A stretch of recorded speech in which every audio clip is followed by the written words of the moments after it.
and now it's big. Hi, Talking with Famous People, host Eric here with Famous People Zach and Greyel. Greyel was telling us that she believes that Confucianism is the most revered and beloved institution in the world, right? That it should be. No? Oh, No. well, I was wrong. Well, tell us about it. Essentially, I think Confucianism is what Islam did to the Middle East, It's like Islam is what in you're my saying? opinion. You can't I'm possibly think saying that it's as bad as Confucianism Islam. established Islam initially was actually way more advanced than their Christian counterpart. Okay, but how Women had long do they more get credit rights. for that for? Sorry, say that again? I said, how long do they get credit for that for? At least a Well, couple of centuries. until Wahhabism became a thing, right? What do you I think was about? What do you guys think about Islam in its current incarnation? Although I well hijacked the the Confucianism conversation, I don't know why I did that, but go ahead. okay. I mean, I think that the sort of Wahhabist stuff that was kind of exported out of Saudi Arabia for various reasons. I think it is very hateful from our perspective, but it's also something that I'm not too familiar with, so it's hard for me to comment on other than, what we see in the media and stuff, which isn't necessarily the whole truth. So I'm not entirely sure what to say about that, but obviously a lot of the more extremist incarnations of it aren't, I think most people would agree, aren't good things, but clearly some people think that they are, so What I do you just think, don't, Grail? I can't fully understand. I think it's a simple way of alleviating the extremism is reopening the ability for people to discuss the meanings behind the Quran. I believe they stopped doing that in like 1500s or 1600s when they decided that the Quran was interpreted appropriately to last a lifetime, and so they're still working on the interpretation of the Quran from like the 1500s as opposed to continuing to allow it to develop. And so I think that really caused them, along with current events, it just kind of rendered them, essentially, antiquated and stuck in sort of like a time vortex where they can't move forward. And that's the document they're basing their entire life, entire government structure, everything on. And if you're not allowed to interpret what is presented in a way that it makes sense to the current period, then you're not going to get solutions out of it. And we're really seeing that now. Well, I think that the best solution So that one of the movements they actually have is that. I think that the best solution that we could take towards it would be to inundate it with Western media, inundate those cultures with as much exposure to Western media as possible. Because I think that when exposed to people behaving freely in a free environment enough, it's difficult for people not to have their worldviews shaped by that. Thoughts? Actually, you're seeing Freedom with an asterisk, right? I mean, um, Well, I mean, most of us are, essentially indentured servants to debt of one form or another. So okay, well, I don't know. I guess I would. as an individual, we have varying kinds of constraints upon us. Freedom's probably the wrong word, but certainly freely compared to what they're experiencing, right? With substantially Sure. more Mhm. more free expression, divergent opinions, diversity in general.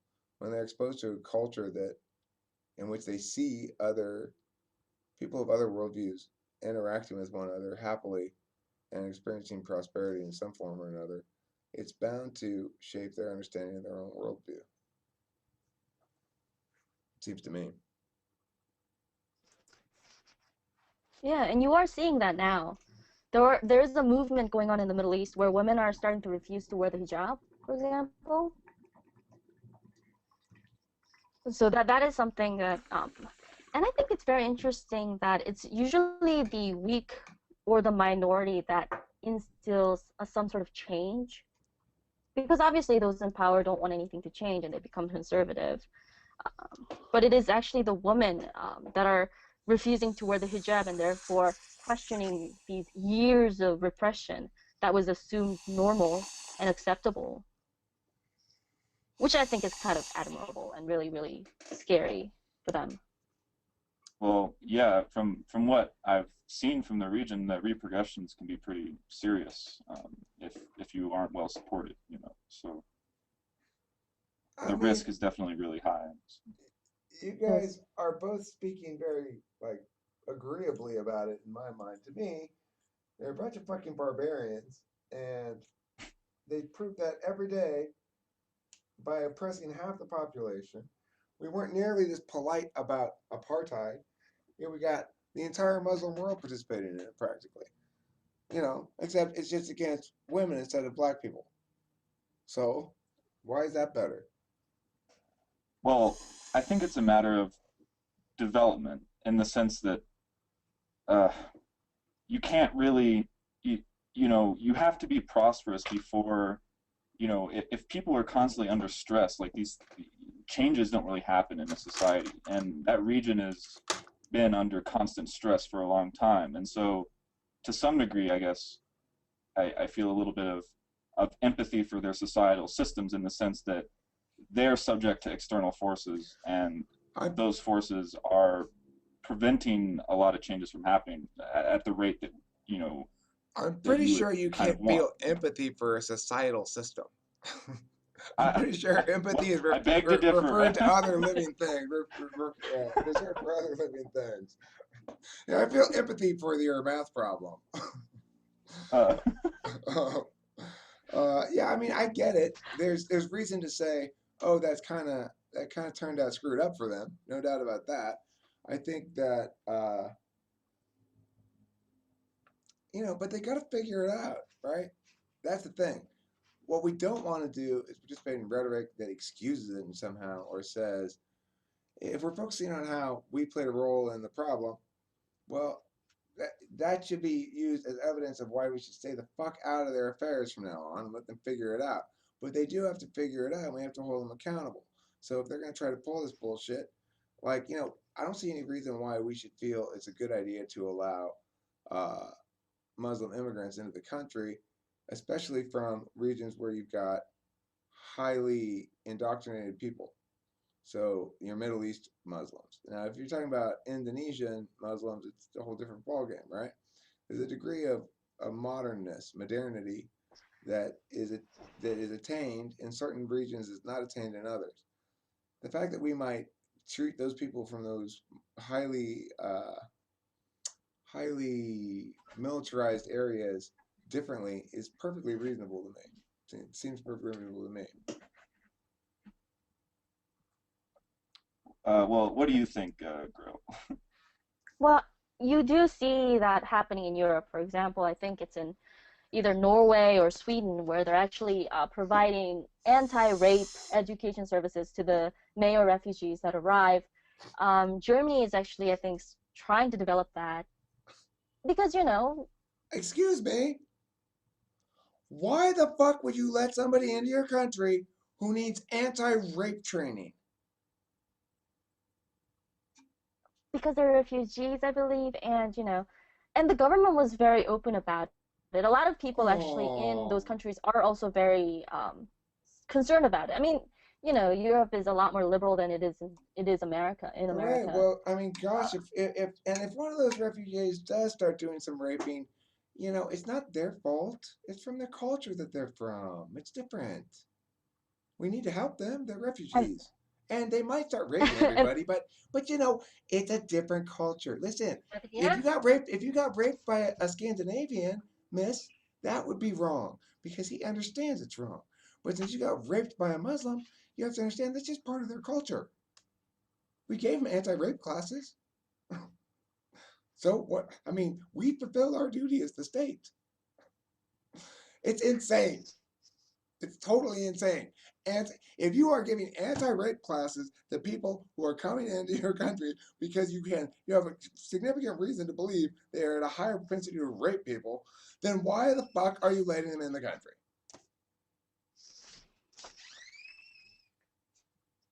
I Anybody think it's answer that? more of I think it's more because they know that by doing that, by essentially allowing people into different cultures, you necessarily require interaction, and as a result, force them to change.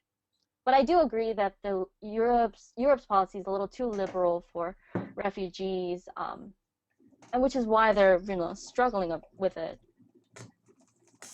I mean, I'm definitely for protecting refugees if they can't do anything about it. But I think they may have underestimated the scope in which these men were willing to carry on the actions, perhaps. Okay, but here's the thing that you're not ever going to be holding accountable as long as we're letting refugees in.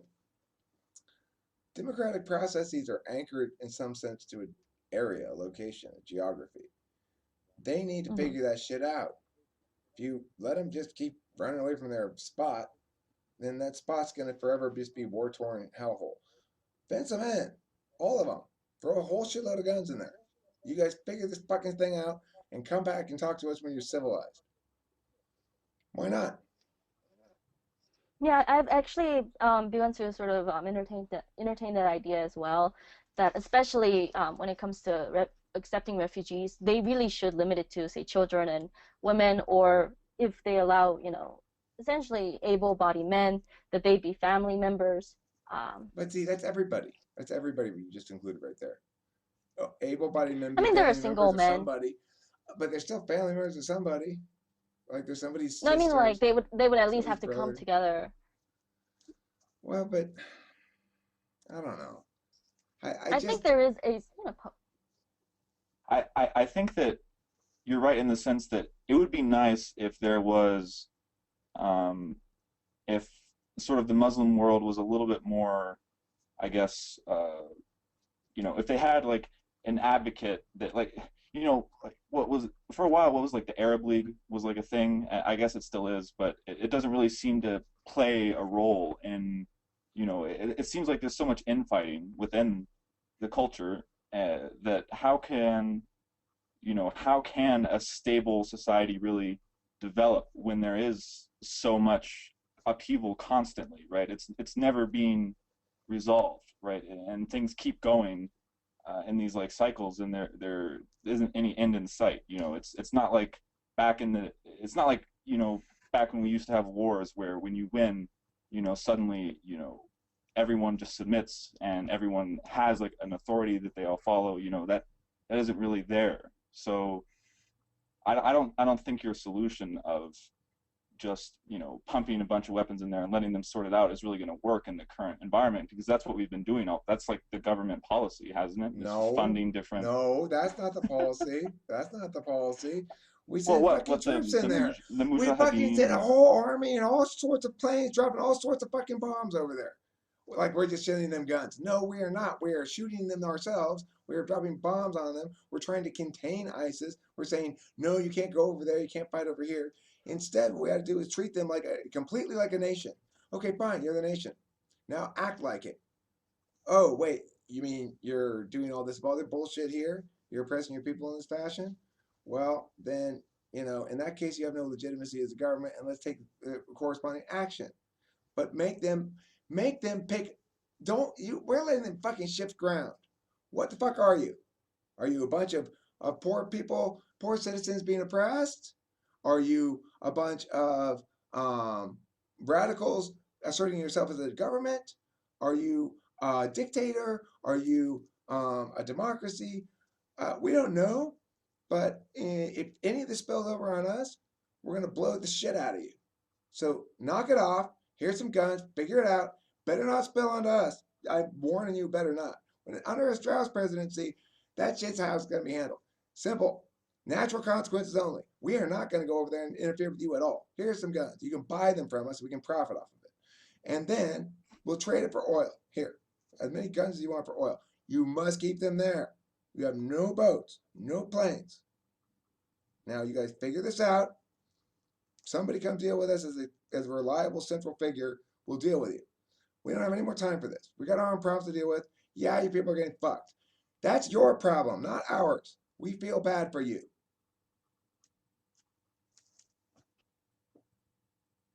Why not? Well, I I mean, can't. I I think that, well, for one reason, I think it would be like you wouldn't be able to contain a region like, you know, the Middle East. You can't just contain a country like that. Sure, cut off all You, travel from there. you, I mean, but how are you going to enforce that, right? That would be probably more resources than we've already expended. Airports are easy. Airports are easy. They're already fucking locked down like shit. The borders, if you, as soon as they leave what you call the Middle East, as soon as they enter Europe, we should be able to secure those borders with Well, what guns. do you think Oh, about you want to come over what do you here? think Fuck about you. these? Boom, boom, boom, boom, boom, boom. Like How that. do I you can't. think those how do you think those actions would influence the radicalist thought that has led to this? Like, do you think it I would hope it would exasperate it? magnify it 100-fold and contained within that region. They need to blow the shit out of each other until they get out of their system. They got to blow the shit out of somebody. Might as well be themselves.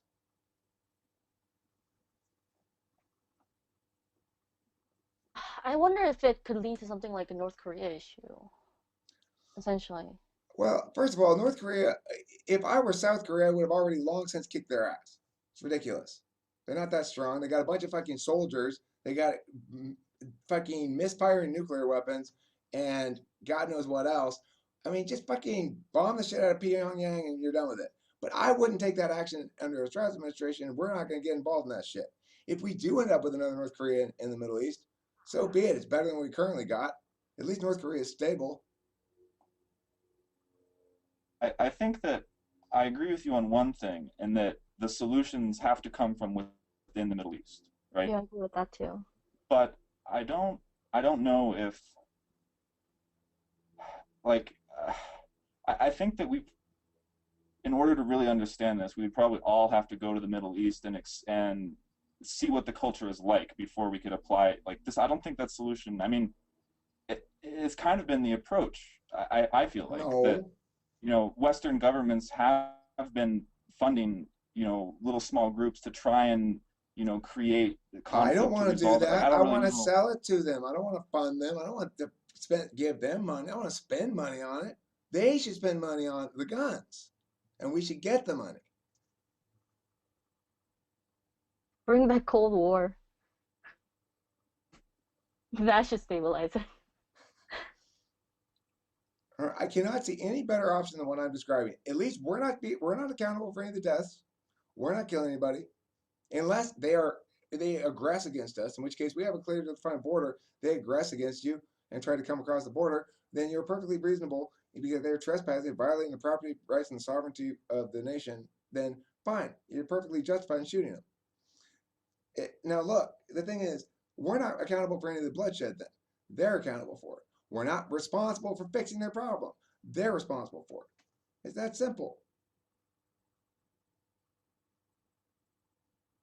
Well, I think to a great degree, um, a lot of the current mentality that is, the extremist mentality is born of a misunderstanding of the conflict that Western powers have had with the Middle East, in the sense that, so I've I haven't been and like talked to people that have experienced these things, but I've read about it, and things like, how recently it's become pretty common to have these sort of drone strikes as like a sort of strategic targeted strike for people that are, you know designated by a government agency that is pretty confident that this is a target that is of a threat, and then they go kill them, right? There are people, these drones are audible, and people can hear them like flying above, and everyone just scatters. And there's so many reports of people that aren't part of these radical organizations being hit either in collateral damage or like directly. And it's those kind of events that catalyze further radical groups that are opposed to everything that they think that Western powers represent, because the only thing they see is this incredible monolithic power that is able to strike people from the skies, and you talk about how here in this government, you get really upset with like red tape and these like monolithic entities that you can't necessarily fight against directly, and it's really frustrating. Imagine how it must feel for someone who is literally, struck by Zeus's thunderbolt, on a daily basis, and they aren't represented, and they're, it's I It's think, murder. It's murder. We're committing murder. The well, nation's committing murder. There's yes, no other way to put it. Look, we can fucking try to justify it however we want. This is what the Strauss administration will not do. We will not fucking go drone strike anybody. We won't go. We won't fire a single bullet in that whole region. Hell no. Why? It doesn't work. We aren't justified in doing it. There's no. It's not responsive violence. So it's a crime. It's murder. That's it. If we well, simply I follow guess, the simple principle, then foreign policy teaches itself. That's the thing. We try to create these artificial economies. They always fail. That's what drone strikes are. It's an attempt to create an artificial economy. A real economy, people use violence only legitimately in response to direct violence. That's not what's happening there. And so we're trying to create this artificial economy where we're punishing them as a group for individuals within the group doing bad shit. Naturally, we create a problem that's much bigger than the one we had in the first place. right. And I mean, I guess, okay, so then we do agree on the point that a lot of the policies that, Western governments have taken have made things worse, I guess. Sure, it's all But interventionist shit. I'm opposed to interventionism. How do you convince the American public and the Western public of this essentially a planned out atrocity that we've been Oh no no no essentially no! educated and I we indoctrinated to? there's no planned atrocity. What I'm talking about is not a planned atrocity. See, you're taking on right, the fact that you're because just you you can just want foresee an to. outcome, just because I can foresee an outcome doesn't mean I'm responsible for it. Now, in this particular instance, I will fire the American people will fire no bullets, will drop no bombs. How is it We they can be merely brought responsible provided for to the them at a deaths? cost. How Right. can So how if can we be responsible for the so deaths? instead you wall them in and drop a bunch of weapons in there. I don't drop them in there. They have to And buy them. oh, okay, right. They have to buy. If they don't want to buy them, they don't have to buy them. I'm not going to force them to buy anything. I'm going to make them for sale. But won't they just turn around and use them against us? Like, Do you forget part one? They're walled in That there. justifies war, It or doesn't that well, justify justifies anything. It's not up to me American. what they do with the guns. but you can expect what would happen, right? Foreseeable is not intentional.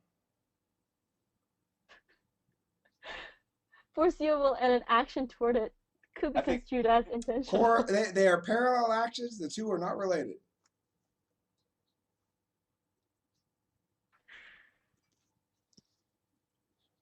well, I mean, you might be able to absolve yourself morally, but the consequence is the same.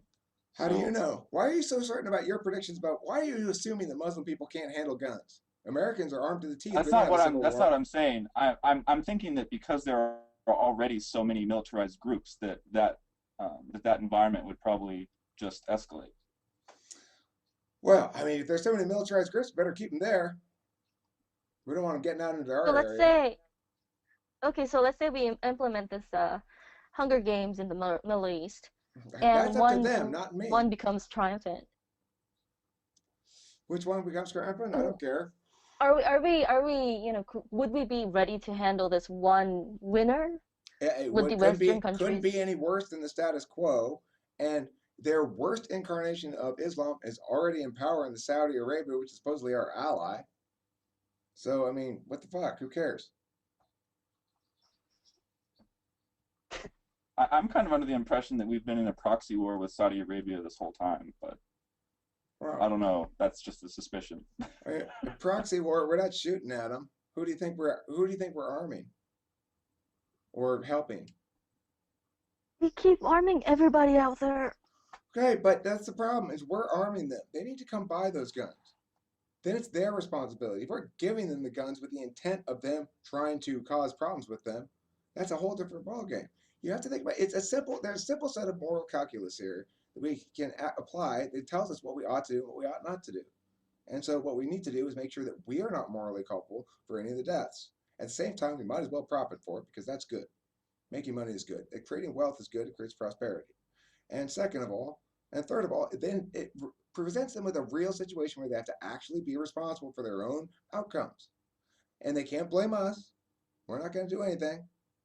If they want our help, they can buy guns from us. That's the kind of help we're offering. Can they buy boats from us? No. Can they buy planes from us? No. But I mean, another thing you'd have to consider in this scenario is how all the other countries are going to respond, right? I They don't aren't going to care. necessarily follow the U.S. lead They on don't. this. Then let them deal with their problems too. Same rule applies to them. Not my problem. Well, I think it might become your problem either way. I Why? mean, How? What are they going to do? well, probably much of the same thing that's been going on now. I mean, Oh, you the probably would, status quo? I don't think so. yeah, Not under a Strauss administration. It sure as hell is not going to be the status quo. And every single one of these world leaders who disagrees with me is going to have to stand there and fucking answer my arguments. Until they can defeat my arguments, they have no ground to be arguing with me about it. And if they don't, if they want to yell at me and not respond to my arguments, they're gonna get this. They're gonna get fucking 45-minute long video of me lambasting their stupidity. That's my plan as president. If you're wrong, you're gonna hear about it, world leader. Now, I'm not gonna tell you what you ought to do. But if you're talking about to right. me what I ought to do, then that's fair game, and you're gonna fucking hear about it. I'm not gonna go lecture Putin about what an asshole he is without him starting shit. But if he does, and it's all verbal, I'm not going to go shooting anybody. It's the only violence we're going to use as a country is defensive violence and responsive defensive violence, not proactive defensive violence, whatever bullshit that is. But yeah, it's like I'm not going to criticize some other country for human rights violations because it's not my fucking business. We got plenty of human rights violations here in the United States. We got a million people locked up in prison for drug offenses. They all need to be pardoned. It's going to take a lot of signing. That is annoying. I just don't see the groups like let's say like ISIS or any other group like that. Really, I don't see how this would keep them at arm's length. I just don't see it Why working. would we make I can moral see it for decisions? America. I can see it for America, but I All don't know right, if you not can for see it for Europe. Europe. Yeah, But yeah. why should we make What are moral they gonna decisions build? based on your Big wall? predictions? Why should we make it based on the predictions here rather than on what we know for a fact? We can absolve ourselves from moral culpability of this by getting ourselves out of it. We can, Sure. Yeah. and so I mean, I'm not advocating the status quo. I'm just saying that I don't know if the solution is a solution. It's kind of like the a solutions wash implied your by hands of it. any meaningful change from the status quo implies this solution. We have to isolate them or isolate ourselves from them. There's no reason to engage with these people in a military fashion, in a diplomatic fashion, or any other fashion until they figure this shit out. It's like trying to swim in a whirlpool. You're just not going to succeed. So, I mean, if you want a meaningful change from the status quo, that means divesting ourselves from the political, military, and social processes of the region. And I think to this would have divest worked for ourselves like 100 meaningfully years means keep ago. them out of here too. Go ahead. Sorry, Grail. Sorry, I didn't mean to cut you off, My but I bad. think this would have worked like 100 years ago. But then U.S. isolationist policy led to Pearl Harbor. So I'm thinking maybe it's not as simple as you think. I mean, yeah, of course we sold, essentially arms, and I mean, Grail. I'm not saying this situation That is link is exactly the so same. weak. That is such a weak link. I'm just saying, maybe you need to look at some more factors simply because, the world has changed and America can't no longer survive just being like an isolationist And you country, can't. assuming other people will just I mean, follow. I don't want to you can't isolate ignore from the the internet. world economically at all. What if you get sanctioned? What if the U.S. ends up becoming sanctioned from other countries? Right now, the U.S., with the power of Western Europe, has Russia sanctions for, I think, Ukraine. What if by doing this, Russia makes a good enough argument that Western Europe, and Asia decide, hey, you know what? They're right. We need to sanction America. Well, what if ducks start laying golden eggs? Then we don't have to worry about it anymore. I mean, you're not even providing a link story here. It's even weaker than your last link. There's no reason to assume that we're going to get sanctioned when we provide such a substantial portion of the world economy. Sanctioning us is economic suicide for anybody whose sanctioning would cause us any harm. That is something that I was thinking about too. But a lot of American wealth has shifted to China, for example. Although they are suffering from it, so maybe I wonder. Man, How look, powerful is the consumer in America? I, I would say if if your country's doing business with America, we're a substantial enough trading partner where your sanction is going to hurt us, then you're probably more dependent on us than we are on you. I would say that that relationship is probably generally, if not always, true, regardless of the numbers. Hmm. Um, but outside of that, the thing is that my point is, I don't think the U.S. should do anything that we could be sanctioned for. Which is to say, I don't want to cause any shit. I don't want to cause any problems. I don't want to commit any crimes. I don't want any country to be able to point to say, U.S., you did this. This is bad. If what I Like was talking, providing arms yeah, like or interfering with purchase. shit, interfering with people's shit. That's the problem. We have our own problems to deal with. Why are we going around worrying about how Egypt's elections are turning out, all that kind of stuff? It's not our problem. It just isn't. And So the thing is, I want to. if that were our message to the world, you guys deal with your own shit. It's not our problem. Wouldn't they respond to us a lot differently? Can I clarify something from your argument? Or, so when you said, sell arms to them, you just mean allow U.S. businesses to do what they want, or do you mean, Yeah. okay, so you aren't saying like you're not giving a mandate where you want to like I encourage want to them to verbally sell. encourage them myself. I want to verbally Okay, encourage them okay, myself. okay. But how can you really wash your hands off of it, the government? Because you would have to allow essentially because at that point, I mean, with the flow of economic I'm not allowing trade the way shit. they I don't are, allow. you It's not the government's job to allow or disallow. you said that you would ban sale of boats and airplanes or other structures that would or other items that would allow them to cross over and put that guns against us. So you're essentially not only putting in like a trade agreement, you're also putting a trade embargo of some sorts. It's not a free trade, you're limiting it. Okay, well, fair And so enough. Hey, other people okay, could you definitely win the make an point. You win that point. You win that point. Okay.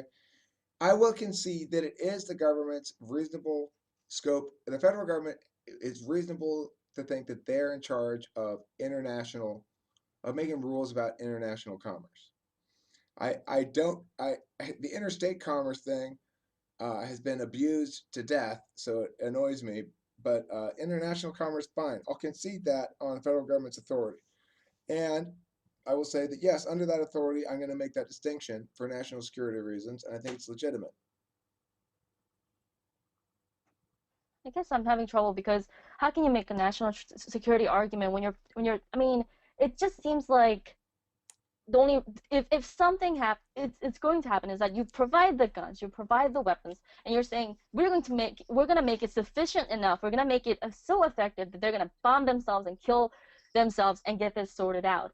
But I'm saying that would have worked before. It would have worked before because travel was simply a lot more difficult before. But now, even if you decide you can block off airports in America, you'd need other countries to essentially follow Okay, along but and look, follow suit, here's the thing. whether it's Here's what I'm ports, willing to whatever. do. Here's what I'm willing to do. The reason I think it's important we sell guns to them is because we don't want to lock them in there with the existing power structure with no mechanism to protect themselves.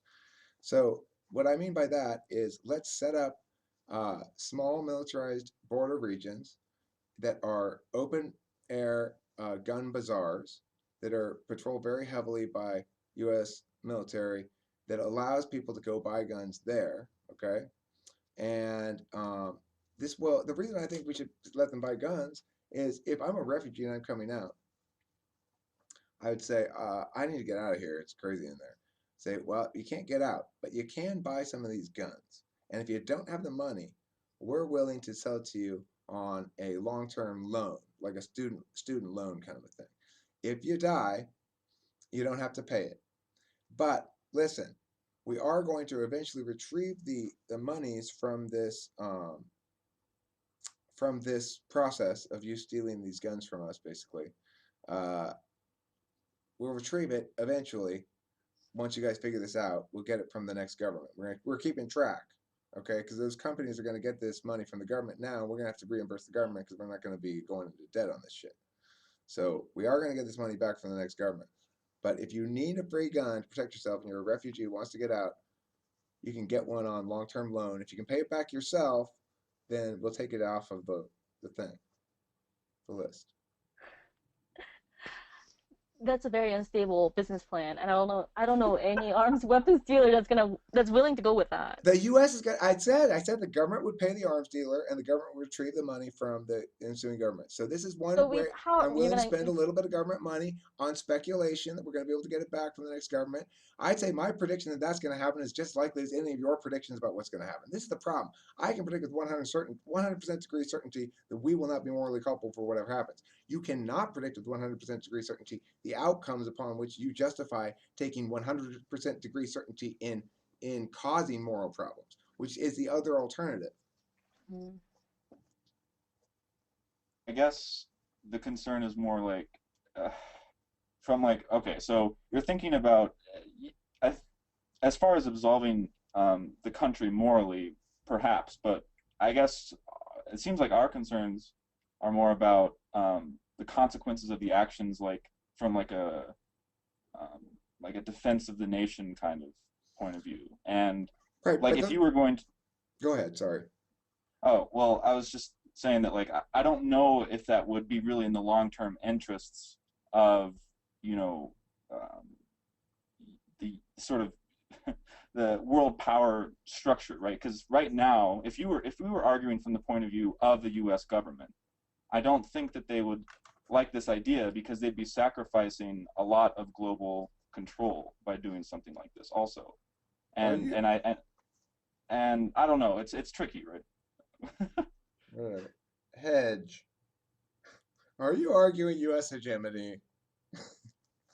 I'm saying that from the U.S. point of view, right? Because you're going to have to, if you become president, right? You're arguing against the apparatus of the United States government, right? So not entirely. Not entirely, but enough that you lose a significant amount of, I guess, political capital.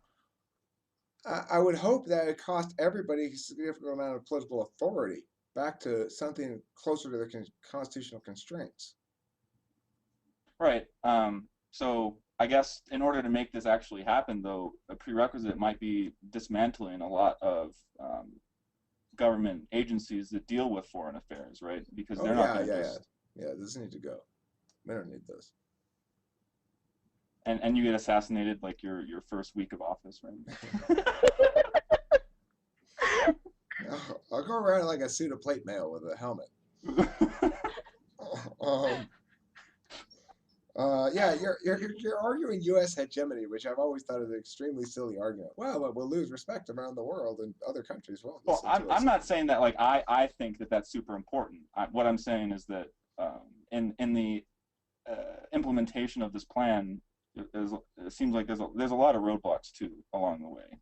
Oh, I'm not saying it's going to be easy, and I'm not saying I'm going to succeed in all my things. I consider myself a pragmatist first and foremost, in the sense that I know I'm going to be limited in what I can accomplish, and I want what I do accomplish to be substantial in its impacts. So, which is one reason I want to focus primarily on loosening up the United States domestic stuff. Like the amount of taxes the U.S. government takes is ridiculous. I want to cancel specific large programs like Homeland Security, cut everybody a check for 400 millionth of that. Or if we only want to do adults, then adults over 21 or something, then it would be however 100 millionths of that. And like if you did that with a bunch of big programs, you'd get to like, if you had it only for working adults, you get up to something like close to 20 grand a year in a check. If you just cut like Medicare, Homeland Security, cut defense some, cut a bunch of other garbage federal programs, then you cut everybody a check for like 20 grand a year.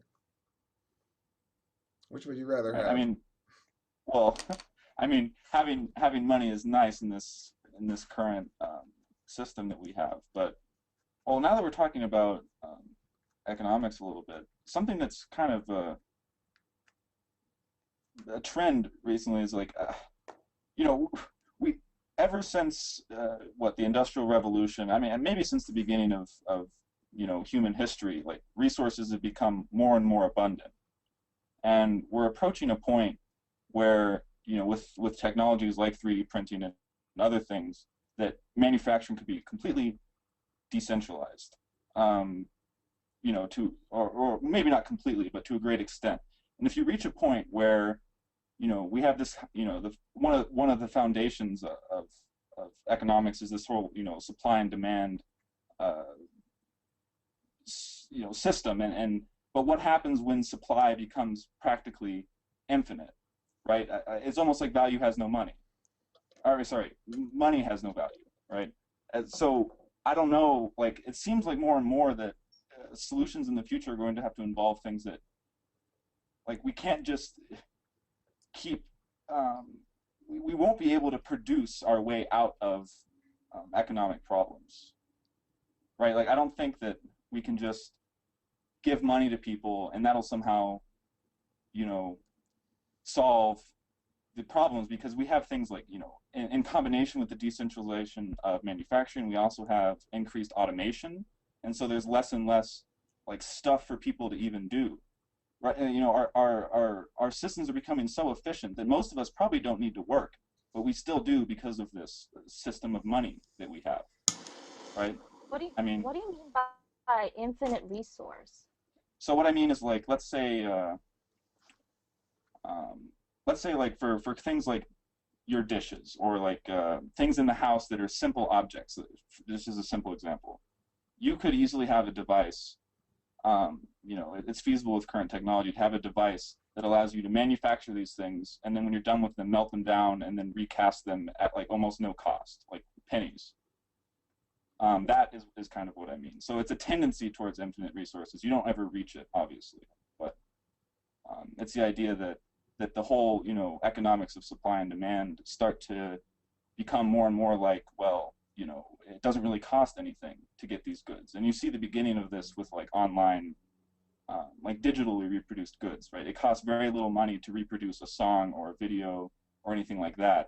And that's why, you know, the free market has decided that they have no value. That's why everyone's pirating videos online, right? Because it doesn't cost anything to reproduce them.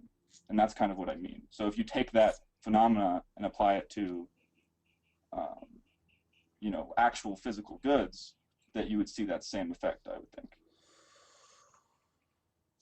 But Well, could you do that with physical goods? I don't know, because of raw materials Well, yeah, limitations. there would be that problem of moving, you know, making sure you have the raw materials, but you could approach that scenario, right? If it could become to a point where people could make stuff out of materials like, you know, some hypothetical device where you know, this is way in the future, right? But where you just put a bunch of dirt in a machine and it can make stuff out of the materials that was in the dirt. But that's not something that's feasible anytime soon. well, the model you suggested before, which was that you have a relatively small stockpile of actual raw material that gets constructed into a series of small household objects for Or various they could uses. be, you know, reused. Yeah, Yeah, that's another. now I need you to be a can opener, and it becomes a can opener. Now I Sure. need you to become a pot stirrer, and it becomes a pot stirrer. That idea does provide you basically what you might call inward directing infinite resource, in the sense that Hmm. you have infinite possible manifestations of the same resource. But Right. Yeah. the thing I would say in response to what you're talking about in general is I believe there's a failure to understand the way wealth is created and what it means. When human beings do anything, they they create something unavoidably that can be of value to other people. So one thing that's of value to other people is simply your attention. That's why I can make $12 a month at this YouTube channel. It's because of your guys' attention, right? What am what am I what am I selling to to what am I selling via YouTube to some advertiser? Is I'm selling your attention. The ability to attract somebody's attention creates value that did not exist prior. These little videos, they create value that did not exist prior to the creation of them. This is the thing. People think there's a pile of money that gets divided out amongst people. Like the wealth distribution in the country is bad. But there's no wealth distribution because the wealth doesn't exist until you create it. And that's why people are always running out of money, because they only have their value only lasts so long, right? They have to create more value. And the reason being that we're really trading to each other value. If I go to work for my debate school, I'm trading I'm creating something. I'm not sure I have Yeah. no product to show for it, but I'm creating something anyway. And that gets compensated according to its value to those people who want that thing I'm creating. Right. It's weird to think about because, well, aren't you getting their money so that now they have less money? How can you say this value was created that didn't exist before? Well, somehow it does, and that's why they keep pumping more money into the economy. Right. And I think in this scenario, the value would still be, right, yeah, like, so you have to invent the device that you're making out of this material, right? Someone had to come up with what you can turn it into. That would be the thing of value in this scenario. But if you remove away all the manufacturing costs and like all the other stuff, the um, the cost to receive that value is much less than it currently is. Right, because you're not providing a finished product. Yeah, you're just providing the idea for the generation of some object or Well, product or I think whatever. the solution there, you have two directions to go, right? Like, let's say the thing you're producing has little value in and of itself. Well, like, then you have to produce a lot of it, or you have to diversify a lot. I think the problem, in part, is this employee mindset that the country's been um, trained to take on, which I certainly was as well. And it wasn't until I actually got fired from that job and started my own business, sort of out of necessity, that I realized we're being terribly misled. We'd be much better off with an apprenticeship style of approach um, to work, and people would be much better off trying to find their own way from the get-go. Not everyone goes through this college thing like, well, this will be what I do, and then if I once I get settled into that, then I can start doing what I would like to do more. And it's fucking Yeah. totally backwards. I I agree 100%. Like for me, education constantly gets in the way of my learning. And I feel like my success in the current research and stuff I'm doing that I did in spite of a lot of the systems in place. Um, and I agree, but the reason I'm in college is because the barrier to entry to the stuff I wanted to do was so high that you can't get a foot in the door otherwise. Okay, but think about it. There's two directions you could have gone with this. You could go with this, well, you got to get foot in the door with this thing I want to do. Or you could say, I'm going to try to make a lot of money first. And how am I going to do that? I mean, either way is Sure. equally viable way to get into that thing that you want to do. Because if you have a lot of money, then you can actually get an efficient education where you learn the stuff you actually need to learn. You don't need Oh the, yeah, absolutely. and Yeah. then you don't need the symbol of competence, right? The Yeah. piece of paper. Well, Graham, especially in the United States, where your competence, and a lot of times, if you see a rich person, you're generally considered to be competent if you've made a lot of money. I think, at least in the United States, right. probably everywhere. But Well, I Yeah. think, yeah, I think in general, if you want to enable things, if you want to make things happen, it's good to be able to push a little money around because then people, it's not just a matter of, well, people are fairly compensated for what they do, but it's also a matter of people realize you're serious when you're like, yeah, I have this project in mind, and I will pay you this some amount of money for something I want you to do, and especially if it's a sort of project that normally people do kind of on the side, like put together a show or have a band or something like that. yeah, Um, you know, if you show you're serious by paying some of the people in the band to, because they're good, and then then the whole tone of the band changes. The whole tenor of it changes because it's like, okay, it's serious, and it's important to be able to, uh, I don't know, provoke seriousness or something. yeah. I mean, I think I see what you mean. Um, there's a lot of, at least in my experience in college and just school in general, people it seems like most everybody is going through the motions, and they don't take anything that they're learning really that seriously, because they are just there for a piece of paper, and it's just this thing that they're doing. And a lot of them get into these really unsatisfying careers, it seems like, and they're not serious about it other than the fact that they're making money off of it. So I don't know if that really ties into what you were talking about now that I said it out loud. But Well, I think they're serious. I think they're serious about following the life plan. Grail, what are your thoughts about all this stuff we've been talking about? I haven't heard from you for a while. Oh, really? I didn't realize. That's No, fine. I agree with you.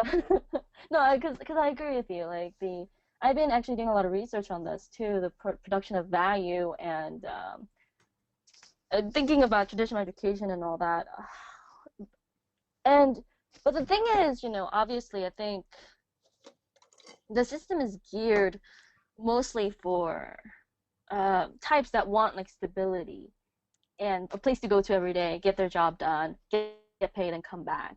And I think there's also obviously room for manipulation, or not necessarily manipulation, but a space for like entrepreneurs to essentially manipulate that system, and it makes it for a very, I guess, up down hierarchy of wealth distribution. Now that I think about it, so to set up, I mean, I think it has to do with capitalism as well, but essentially most people only thing they have as a capitalist time, and you're trading people for essentially their time, in which case, and that's probably why there is such upheaval about raising the minimum wage, because people are realizing that they're giving away the only thing they have, which is their time, for a value that doesn't seem equivalent to what they're right, like, providing.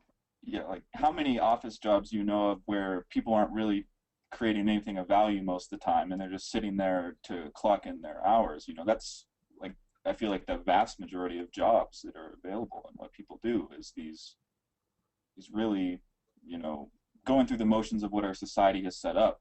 But it seems like that those jobs just simply don't exist. They're artificially created in order to support this system. And that's Well, why you can do huge layoffs, because those people are technically redundancies and not necessary to the corporate structure or system. I'm struck always by the amount of jobs that exist merely to deal with either taxation or other kinds of government regulation. So, how often do you see an H&R Block around? I see them all around here. Other tax places. There's a lot of tax places. How many people make Mhm. their living helping you have the government steal less of your money? Quite a significant amount. Hmm. Or, even people that lobby to make sure that the government does leave the hole in the tax codes that you can manipulate. Right. They charge you a ridiculous amount of hourly fees for it, but But it's not a matter of doing the progressive tax code poorly.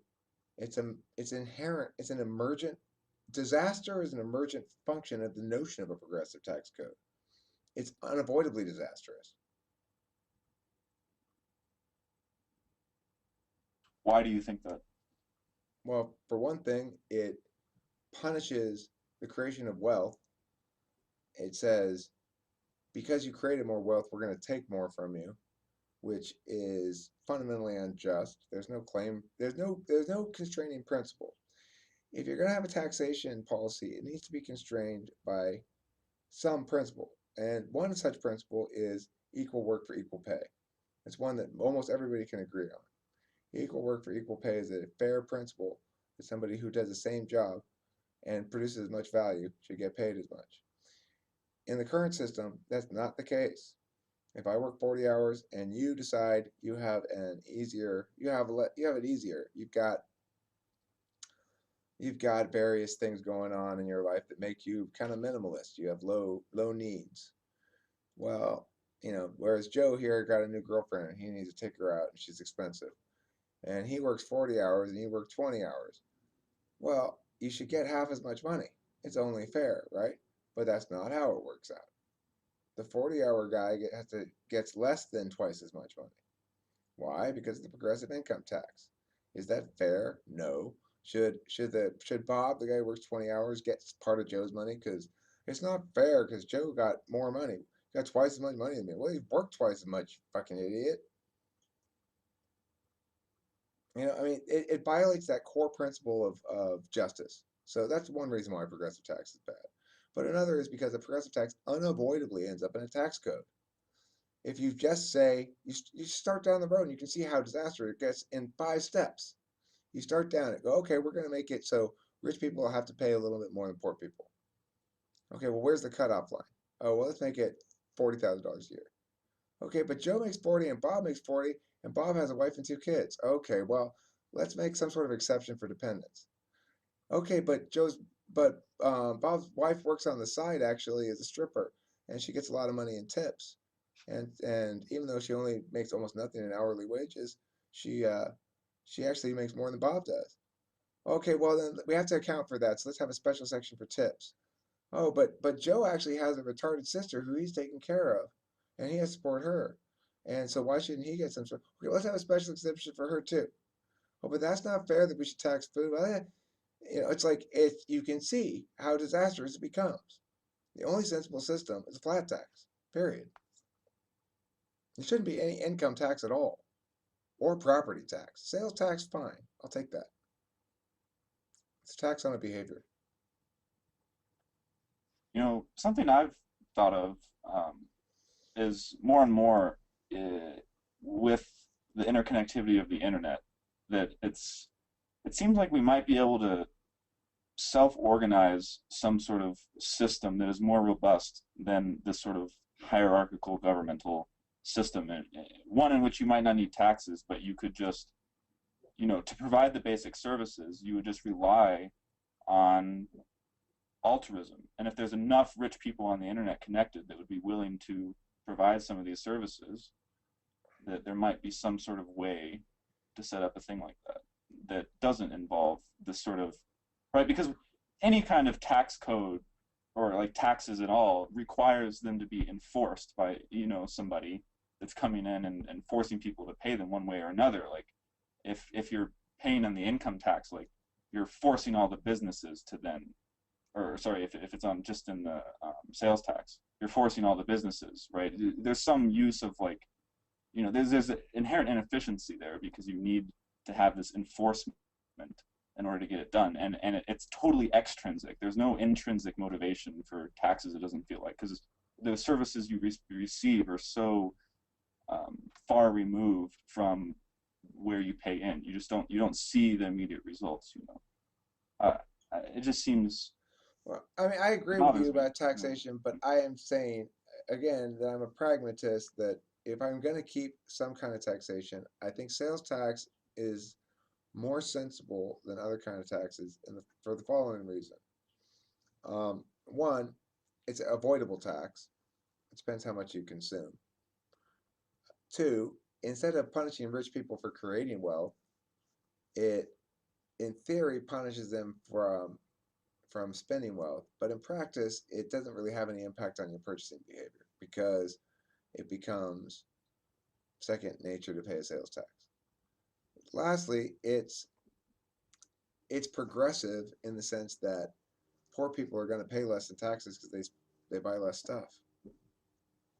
Sure. I mean, I see how it seems to work out nicely, and it's much simpler than the current system we have. The current system you have now, you get royally fucked unless you, like you say, spend a bunch of money or a bunch of time to figure out how to, navigate yourself through all these taxes, and it's kind of a disaster, right? It's just a bunch of wasted energy.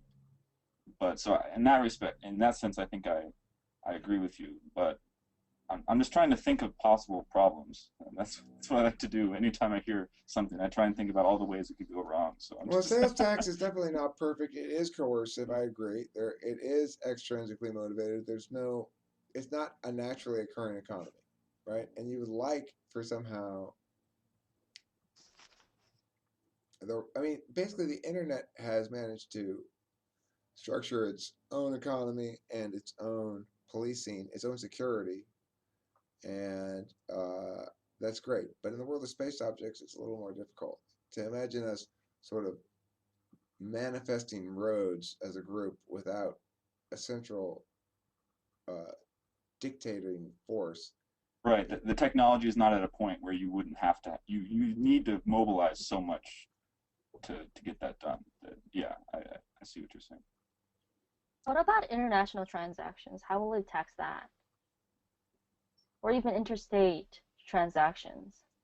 I would. Right. Because I understand the federal sales tax rate, you can establish one, and then the states would also probably follow suit and set up a sales tax.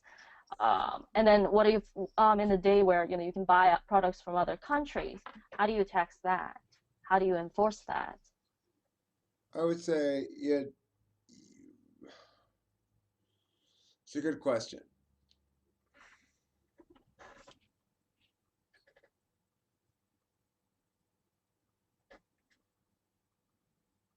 I would say you don't, but that you tax you put a tax on international shipping on the shipper, the How domestic will good you of the enforce? shipper. Same way you enforce any other sales tax. You make it a sales tax on the shipment, and it's going to have to be. It'll be a tax that's going to be to dissuade small shipments because a shipment of cheap items, because you're not going to necessarily know what's in the box, right? Could be worth $1 million, Right. could be worth $5. So you can't actually make it a sales tax, but you have to put some sort of fee on the shipper that then they have to put. Then they'll have sort of by market requirements, they'll put that onto the consumer. I mean, to the seller on the international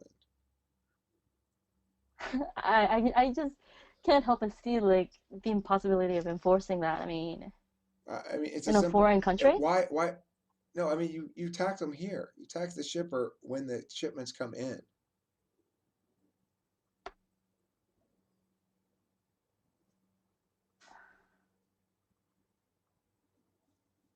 But then you let the market then place the burden of paying that up where it belongs, which is on the seller in in the foreign country. You don't try to impose that as a government. You let the market do that by imposing it on the shipper coming in.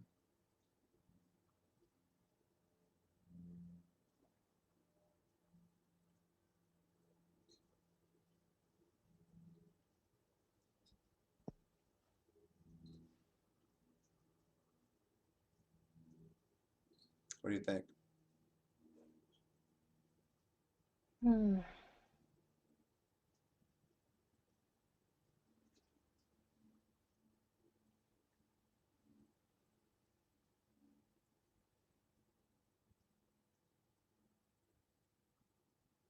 I mean, the thing is, I don't want to ratchet up the sales tax either. What I'm saying about sales tax is the one we keep.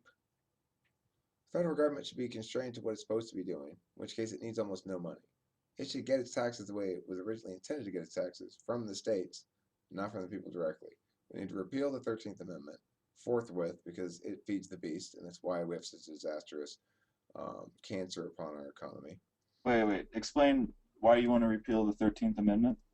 Because it gives Congress the right to impose an income tax. 13. Prior to the 13th Amendment, income tax was constitutionally prohibited in the United States.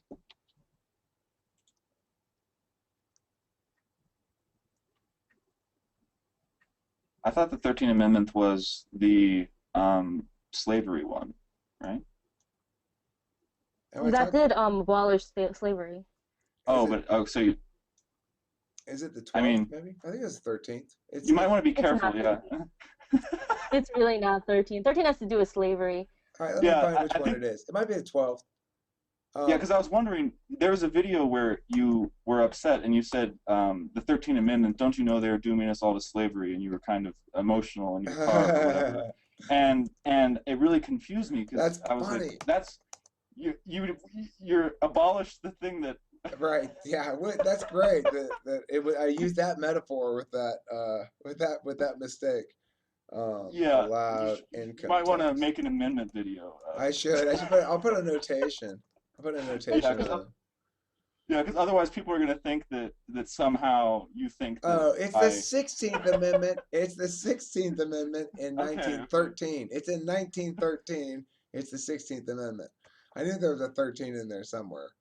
Okay, so it's Totally different 16. amendments. Yeah. I'm glad we sorted that out because Yeah, because when you 13. said 13, I was like, Slavery, what? income tax. What's it? Who cares? Close enough. That's ENTP for you. That is me being straight up ENTP. Well, the thing that matters is what I'm referring to. You guys will figure out the actual evidence. What are you talking about? Evidence. Oh goodness. This feels like a stopping point for this one. So thank you all for watching Talking with Famous People, and thank you, Grail and Zach, for being guests.